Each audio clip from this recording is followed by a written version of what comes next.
کے گرد بھی چکر کاٹتی ہے. یہ ایک ڈفرینس ہو گیا. اب سب سے جو میجر ڈفرینس ہے وہ یہ ہے کہ جو اسٹار ہے اس کی اپنی لائٹ ہوتی ہے, جو پلینٹ ہے اس کی اپنی لائٹ نہیں ہوتی. جو ارتھ ہے وہ لائٹ کہاں سے ریسیو کرتا ہے؟ سن سے. تو یہ ایک چھوٹا سا ڈفرینس میں نے آپ کو بتا دیا اسٹار اور پلینٹ کو سمجھانے کے لیے, تاکہ ہم جب چیپٹر پڑھیں تو ہمیں پتہ ہو کہ اسٹار اور پلینٹ کیا ہے, کیونکہ بار بار یہ ٹرم رائٹر یوز کرے گا. اس سے پہلے کہ میں آپ کے لیے چیپٹر کو لائن وائز ایکسپلین کروں, میں چاہتی ہوں کہ میں اس پورے چیپٹر کو سمرائز کر دوں تاکہ آپ کو سمجھ میں آ جائے کہ چیپٹر اصل میں ہے کیا اور کس چیز کے بارے میں کیا مین آئیڈیا ہے اس کا. دا ڈائنگ سن سر جیمس ٹینز کی تھیری کو پریزنٹ کرتا ہے. یہ ان کے خیال کو, ان کے نظریے کو پریزنٹ کرتا ہے کہ ان کے مطابق کائنات کا وجود کیسے ہوا, کائنات کیسے بنی. اگر آپ اپنی الہامی کتابوں کو, قرآن کو, بائبل کو یا کوئی بھی الہامی کتاب ہے اس کو پڑھ کے دیکھیں کہ زندگی کا وجود یا کائنات کا وجود کیسے ہوا, تو وہ بہت ڈفرینٹ ہے. ٹھیک ہے, سائنس کا اور دین کا یا مذہبی جو ویو پوائنٹ ہے اس بارے میں کوائٹ ڈفرینٹ ہے.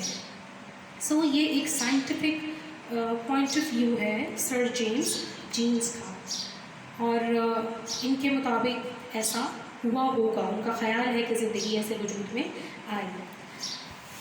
رائٹر کے مطابق یہ جو کائنات ہے وہ بہت بہت بہت بہت بڑی ہے.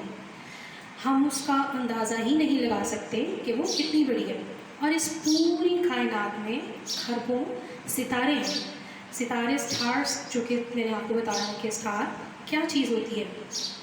اور زیادہ تر اسٹارس جو ہیں وہ اتنے بڑے ہیں کہ ان کے اندر ہماری جو زمین ہے اس جیسی لاکھوں کروڑوں زمینیں اس کے اندر آ جائیں ایک اسٹار کے اندر, اور پھر بھی اس اسٹار میں جگہ بچ جائے گی.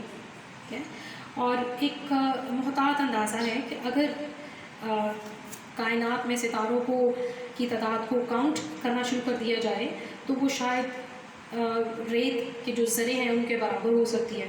اب ریت کے ذروں کو کون گن سکتا ہے, اسی طرح سے ستاروں کو بھی کوئی گن نہیں سکتا. جب ہم آسمان پہ دیکھتے ہیں نا تو یوں لگتا ہے جیسے سٹارز بہت قریب سے ہیں, اور شاید اگر کبھی ہم لیٹے اس کو میجر کرنے کی کوشش کریں تو لگتا ہے اچھا یہ میرے ایک ہاتھ, جو ایک اسٹار اگر دوسرے اسٹار سے ایک ہاتھ کے فاصلے پر ہے. حالانکہ ایسا نہیں ہے, حقیقتاً اتنا زیادہ فاصلہ ہے, اتنا زیادہ فاصلہ ہے کہ یہ کبھی بھی ایسا نہیں ہوتا کہ ایک اسٹار جو ہے وہ دوسرے اسٹار کے قریب آ جائے, کیونکہ فاصلہ بہت زیادہ ہے. اسی طرح سے سر جیمس ٹینز کے مطابق کچھ اسٹارز جو ہیں وہ گروپ کی صورت میں موو کرتے ہیں, ٹھیک ہے, اور کچھ اکیلے موو کرتے ہیں. اب میں نے آپ کو پہلے بتایا کہ شاید یہ ناممکن ہے کہ ایک اسٹار یا ایک ستارہ دوسرے ستارے کے قریب آ جائے, لیکن کیا ہوا کہ مصنف کے مطابق 2 ارب سال پہلے ایک بہت ریئر سا واقعہ ہوا. ایک ستارہ گھومتا پھرتا ہوا ایکسیڈنٹلی سورج کے قریب آ گیا. اب وہ جیسے ہی سورج کے قریب آیا, سورج کی سطح پر بڑی بڑی سی لہریں بننا شروع ہو گئی. ٹھیک ہے, اور جیسے جیسے وہ اس کے قریب آتا چلا گیا, وہ جو لہریں ہیں انہوں نے ایک پہاڑ کی صورت اختیار کر لی. پھر کیا ہوا کہ وہ ستارہ جب کچھ دیر کے بعد سورج سے پیچھے ہٹنا شروع ہوا تو ڈیفینیٹلی سورج اور اس ستارے کے درمیان ایک کھچاؤ پیدا ہو گیا, اور اس کھچاؤ کے عمل میں جو سورج ہے وہ ٹوٹ گیا, اور اس کے جو ڈفرینٹ ٹکڑے تھے, ڈفرینٹ حصے تھے, وہ خلا میں ارد گرد گر گئے. کچھ ٹکڑے بہت چھوٹے تھے اور کچھ بڑے تھے.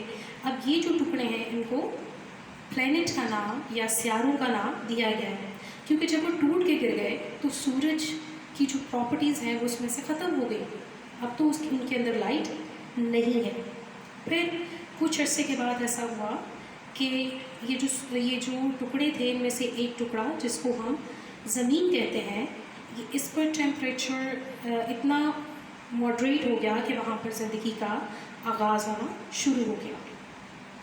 چیپٹر کے آخر میں مصنف کہتا ہے کہ جب ہم کائنات کی